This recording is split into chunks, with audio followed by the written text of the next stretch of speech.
After Adam and Eve left the Garden of Eden, life became harder. The world was no longer perfect, and survival now required work, patience, and trust in God. It was into this broken world that their first two sons were born, Cain, the older brother, and Abel, the younger. Cain grew up working the soil. He was strong, serious, and proud of the crops he produced. Abel became a shepherd, quiet and gentle, caring for his sheep with patience. They were brothers, but very different. And in their difference, the first great test of the human heart was about to unfold.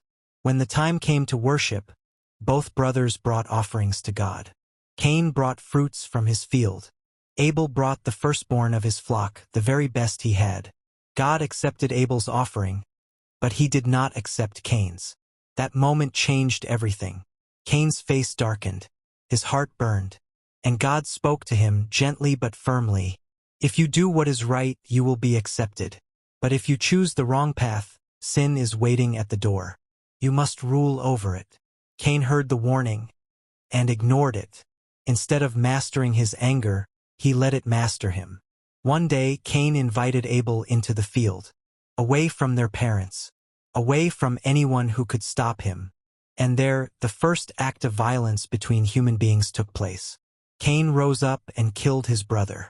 The silence that followed was heavier than any sound. When God asked Cain where Abel was, Cain answered with the words that would echo through history. I don't know. Am I my brother's keeper? But God knew. Abel's life cried out from the ground, and Cain could not escape the truth. As judgment, Cain's work would no longer prosper.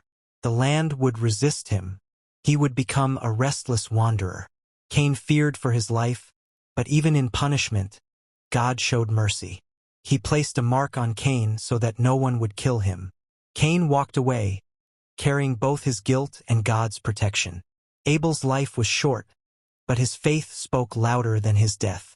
Cain's life continued, but his choice shaped the future in painful ways. The story of Cain and Abel is not about ancient brothers alone. It is about every human heart. Every time jealousy whispers, every time anger grows, every time resentment is allowed to live, the same battle is being fought again. And the same choice remains. Will we master the darkness within us, or will we become its victim? That question, more than any other, is what makes the story of Cain and Abel timeless.